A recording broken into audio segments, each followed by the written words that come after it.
Hi, I'm Nancy Cook. I'm a senior editor at Fast Company magazine, and I'm here at the White House today talking with Gene Sperling, the director of the National Economic Council, and Karen Mills, the administrator at the U.S. Small Business Administration. And we're here to talk about how the federal government can help startups and entrepreneurs.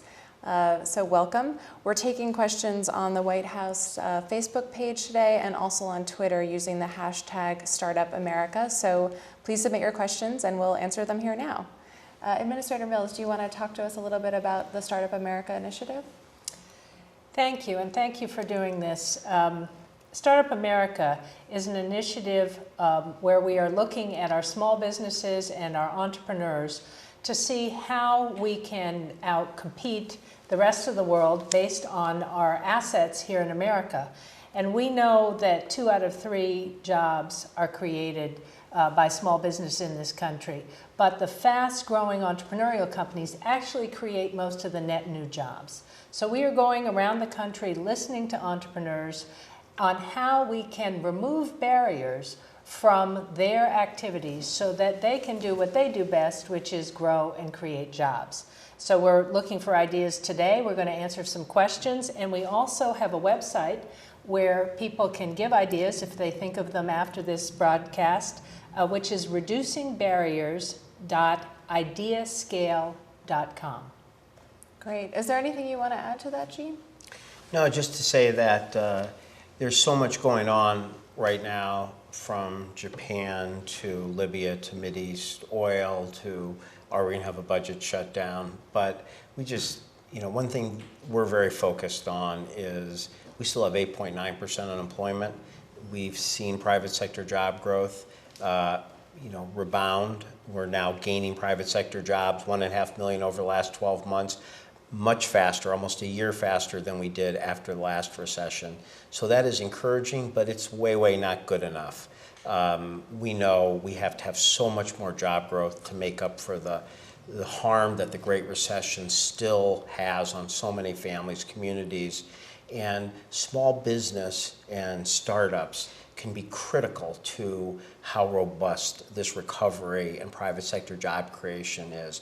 One of my favorite statistics from the Kauffman Foundation is that half of the Fortune 500 were startups during a bear market or a recession. In other words, this actually is a time when people often join together, try something new. So as difficult and painful as this period has been for many Americans, we are starting to recover. We are starting to create private sector jobs. And if we can create the environment and keep our focus here in Washington on the importance of entrepreneurship and small business and expansion, it's just going to be very critical. We can't take our eye off the ball, even with all the other things happening. That's great. Well, let's take our first question. This one comes from Twitter, and it's from Lisa Rangel. And she asks, how can small business owners have added tax breaks and incentives for hiring displaced employees? Well, as you know, many tax breaks are available to small business. In fact, 17 tax breaks have been passed in the past couple years and signed by the president. And as you go down them, we want to, in this tax season, make sure that all the small businesses out there ask their tax accountant or advisor to take a look and see if they're eligible. This would include accelerated depreciation, and it includes a 2010 tax break for hiring displaced workers. It was called the HIRE Act.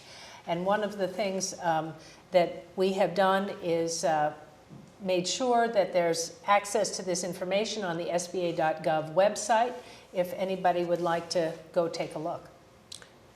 Right. Well, there's always been a work opportunity tax credit that encouraged companies to hire workers who were disadvantaged in various ways. As Administrator Mills said, one of the things the president proposed was a rather ambitious new jobs tax credit. We ended up getting something that was not as ambitious as we'd like, but it was focused on giving complete payroll relief to people hiring those who were unemployed for for a period of time. And so this was a very good idea, and it mattered a lot. this is not, something that right now is Congress planning on continuing. But I think these are important things we should keep in mind. I don't think our view is we want to take ideas off the table. Again, we still have a long way to go, and I think one of the reasons we want to be here today is that the president's been here 2 years, watching the economy come back from a great recession. We've had some ideas like that, tax cuts that have worked. The HIRE Act was a tax cut for hiring unemployed workers specifically. We think it was pretty effective, and we're very open to considering ideas to extend or reform or to do other things if we can get bipartisan support so that it could actually pass and actually help real small businesses hire new workers. That's great. This one comes from JRing281, also from Twitter. And this person asks, how can non-union startups participate in public infrastructure projects?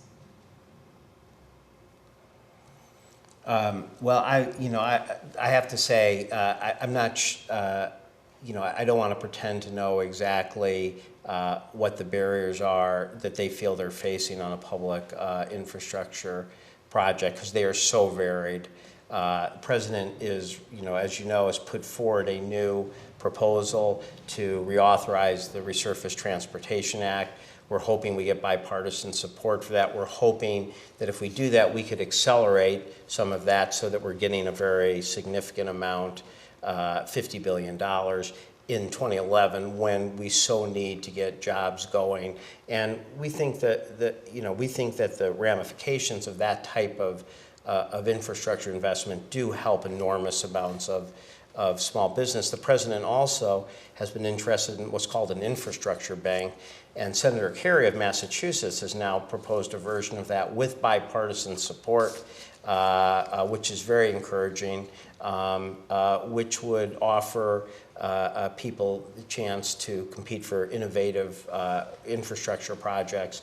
So we have no question that this has a ripple effect that helps small business, but I'm happy to look further into the question they're asking, which is what are the differentials in access in terms of union versus non-union.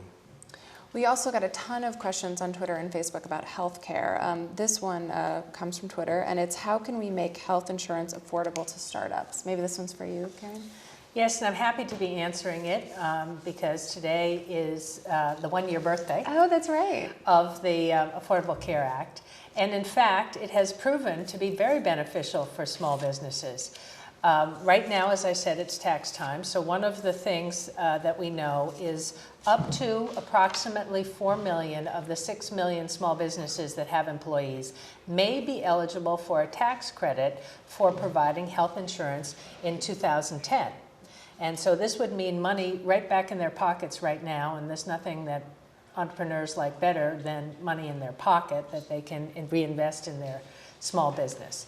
So the healthcare is the #1 concern of small businesses. It has been since the NFIB survey in 1987. This Affordable Care Act gives access to more ways for small businesses to get affordable health insurance plans. And one of the things we're seeing is that insurance companies all across the country are now reporting greater levels of, particularly the smallest businesses, buying health insurance. So this is another positive factor, and we hope that they will also make sure that they take advantage of the tax credit. The other thing that is coming in 2014 are the healthcare exchanges.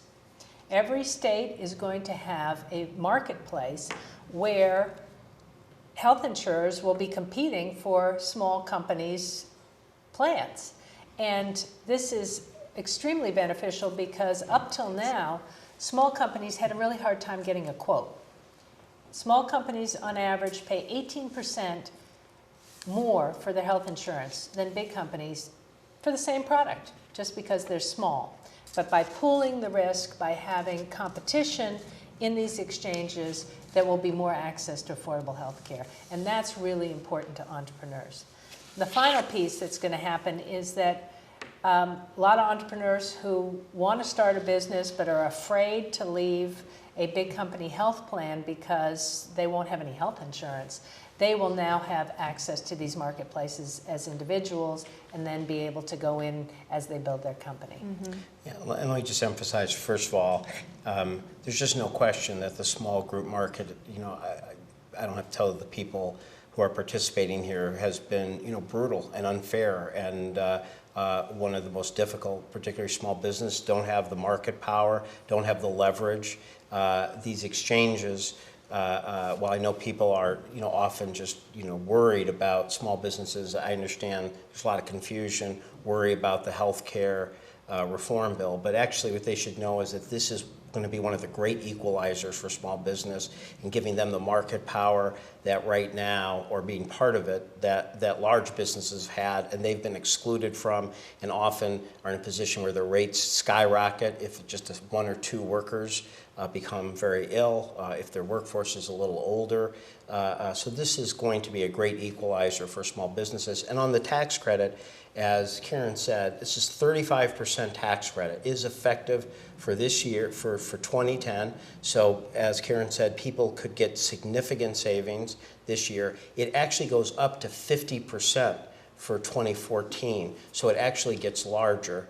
And it's just very important because one, it gives an incentive for small businesses who haven't covered their workers to do so, makes it easier. The president hears often on the road, I'd like to provide health care. I want to be that type of employer. I just can't afford it. This is public policy saying, we're going to go half and half, eventually go half and half with you on helping you to do that. And for those who are already covering, it rewards the employers who have been going the extra mile, the small businesses who've often perhaps felt that they've stretched and strained to provide health care for the workers. We think it's a good thing that they're getting a reward and help for doing so and making it easier for them to cover more workers or use some of that savings for raises or for hiring new workers.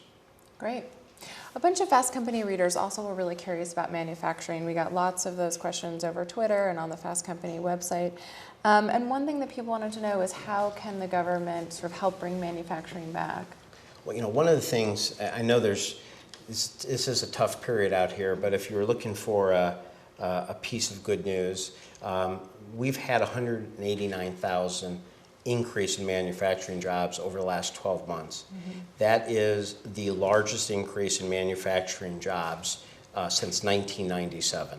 Right. So we have not seen, it has been 13, 14 years since we've seen our country create about 200,000 manufacturing jobs. I mean, the sad truth is that on average, over the last 12, 14 years, we've been losing manufacturing jobs. So the fact that as this recovery is moving forward, one of the first beneficiaries has been manufacturing is a positive sign. And if you look at the indicators that people like myself have to look at every day, it shows that the expectation in the manufacturing for new orders, for hiring, remains quite positive. So this is a bright spot in the recovery at the moment. In fact, we are seeing, as we travel around the country, really extraordinary entrepreneurs coming back to American manufacturing. Anybody who thinks manufacturing is dead in this country really should come around the country. I know the president has been to many of these manufacturers and really enjoyed it. And there's nothing that I like better than to go to a new place and see our innovators, our American entrepreneurs, take technology and turn it into new products and services that we sell across the globe. Many, many of these manufacturers are now starting to export more of their product because it's a global market. And what we have done with the National Export Initiative is help facilitate exporting for small businesses. Sometimes a small business won't know how to navigate some of those pathways. How do you get paid if you ship abroad? What are the customs forms you have to fill out? And at export.gov, we have access to tools that can help a small business that doesn't want to get involved or doesn't have the resources to get involved with a lot of paperwork to find their way into the export markets. That's how we're going to create the jobs here. And there's a big market for made in American products, manufactured here, shipped abroad. So we're going to do everything we can to make sure small businesses get access to those markets. And just to stress, you know, when people hear the President's State of the Union talking about clean energy, talking about advanced battery technology, I mean, that's about energy security, it's about the environment, but it is about green jobs and very much green manufacturing jobs. So when you look at a lot of the President's agenda when he speaks in the State of the Union about winning the future, what are the investments we're doing, they often have a very strong kind of new manufacturing base. Mm-hmm. And you know, being from Michigan, being a child of the Midwest, you know, I'll tell you what any of us growing up there knew long before we had policy jobs, which is the American automobile industry is just a gigantic lifeline for small businesses, suppliers throughout the Midwest. And right now, we have gone in a period of 2 years from seeing the American automobile industry on the verge of bankruptcy, actually having to go through a partial bankruptcy, to a period where the big three are looking strong, are growing, sales are up.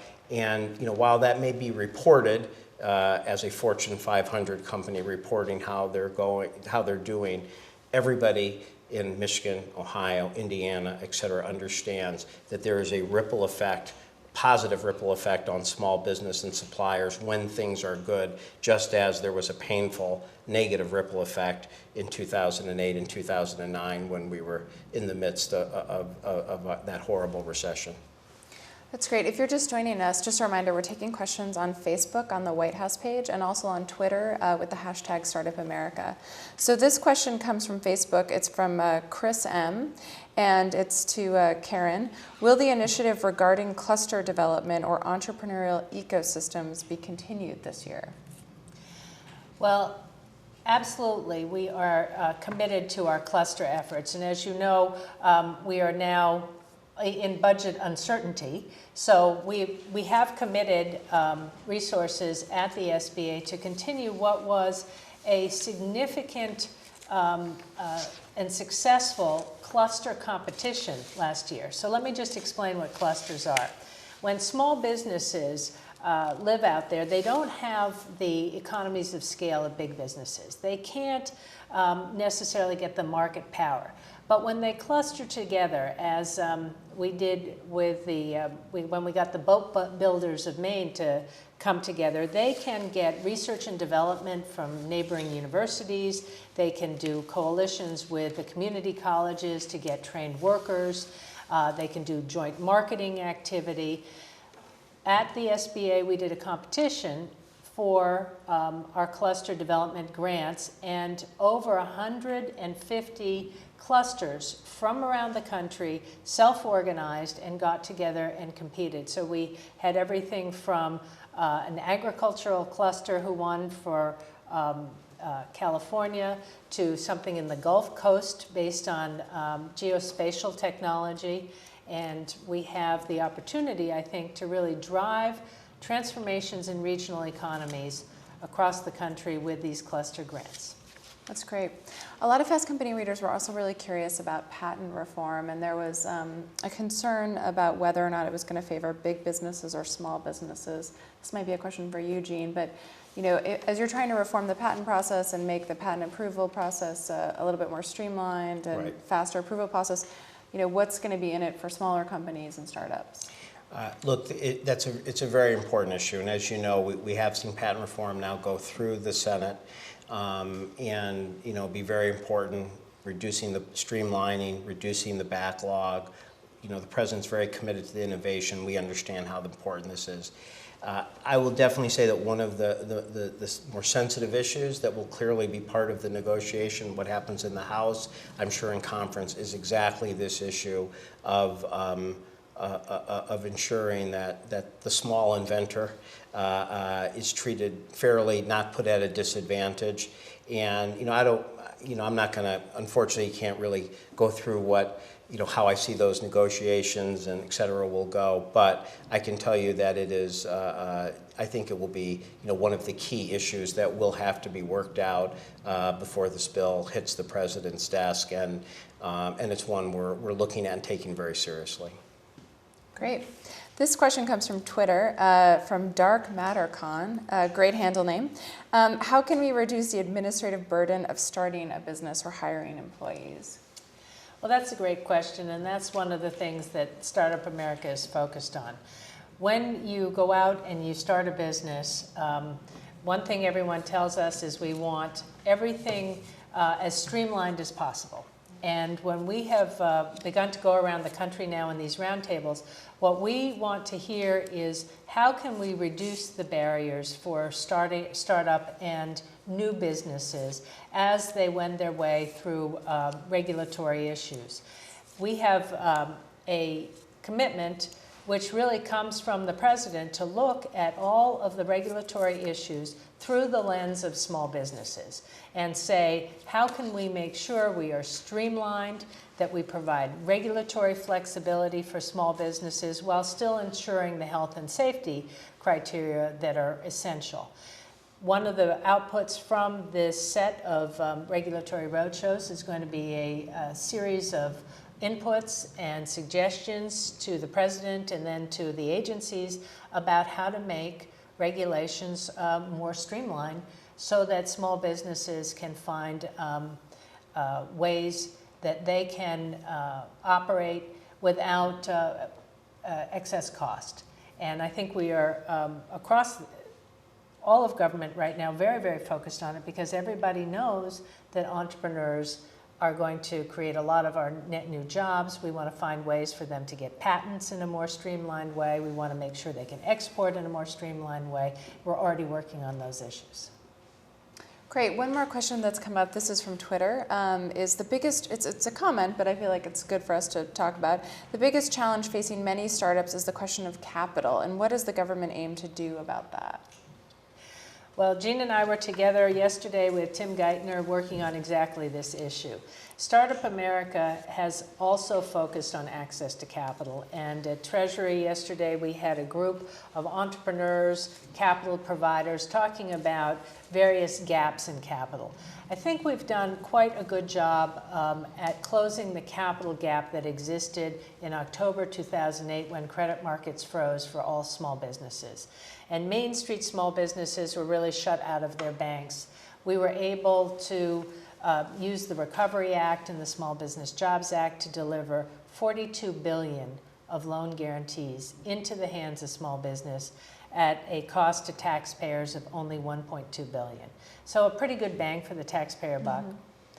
But now we're looking through the market and saying, where are there still gaps?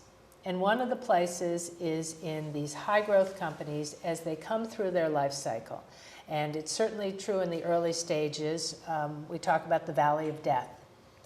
And we talked yesterday about how to get more angel investors into the mix, how to get more capital for early stage companies where numbers have really been reduced. Many of these companies no longer see having an IPO, an initial public offering, as a potential exit. We talked yesterday about other ideas in that market. There were tax ideas that came up. And at the SBA, we have worked on our SBIC, Small Business Investment Company program, to be able to commit $1 billion through that program to early stage investment companies that we, where we have public-private partnerships with firms all over the country who are going to invest in small and growing companies. So we are working very hard on this issue. There's no one silver bullet there, but there are many, many, many avenues that we're using to approach it. Yeah, no, I think, Karen's right. We obviously just had a conference on this yesterday. Conferences obviously aren't good enough unless they're actually producing ideas that get into effect. But I do think there are several initiatives that SBA is doing that can make a difference. And I do want to remind that one idea that the president proposed in the campaign and has implemented, and we'd like to make permanent, is that for at least companies who are formed as a C corporation. Investments, capital investments, equity investments in those companies held for 5 years can get zero capital gains. There really is no other place where somebody can make an investment and get a zero capital gains benefit. So by the president giving a preference for small companies to be able to get capital and have zero capital gains as opposed to 15 or 20%, we think is significant. And of course, because it has to be held for 5 years, it's long term, it's patient, it's the type of capital companies need. But again, I don't want anyone to think that our view is, well, these were our campaign proposals, presidents implemented it, we're just here to, promote what we've done. There is a huge appetite from this president for new ideas on small business. And this is one of the areas that you might hope that even in a divided government, that maybe we could come together on, because Democrats and Republicans, one thing they agree on is helping small business. The capital access issues are ones that Democrats, Republicans together all hear. So I think that continuing what we've done, these new innovations will make a big difference. But we are open to other ideas that could gain the bipartisan support they need to actually happen, so they aren't just a good idea or a good op-ed, but actually helping hundreds of thousands of companies expand. I just want to go back to one thing you said, Karen. You talked about companies aren't going public as quickly as they used to. Is that a goal of the SBA or the government to try to have companies do an initial public offering? We had a very interesting discussion about that yesterday, which provided a lot of insight. And one of the things that we know from the data is that companies haven't been going public as much. And one of the points that was made is that many of our great employers today did grow. Apple Computer was raised and others, and Intel, which actually was started with some SBA money. And they went public and continued to employ and grow, and maybe most of their growth took place after they were public. We know that many, many companies today have been selling to, in a private sale to another larger company.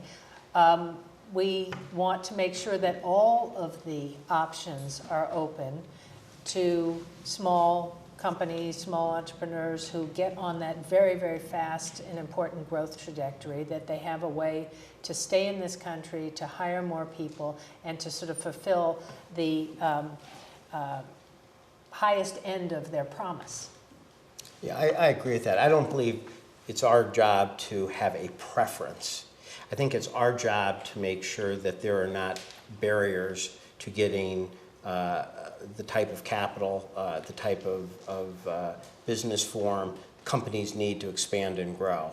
So for us, the goal should be to make sure all avenues are open. If there are barriers that are preventing companies who want IPOs and should be in a position to do them, that should be our business to remove those barriers, not to have necessarily a preference one way or the other. I will say one thing that Karen really pushed together with Senators Olympia Snowe, Mary Landrieu, which I think has just made a huge difference, is that you can now get an SBA loan up to $5 million as opposed to $2 million. When I was at the Treasury Department before I came to the White House, I had people, franchisees come in and say, well, what's your number one issue? What's your number one issue?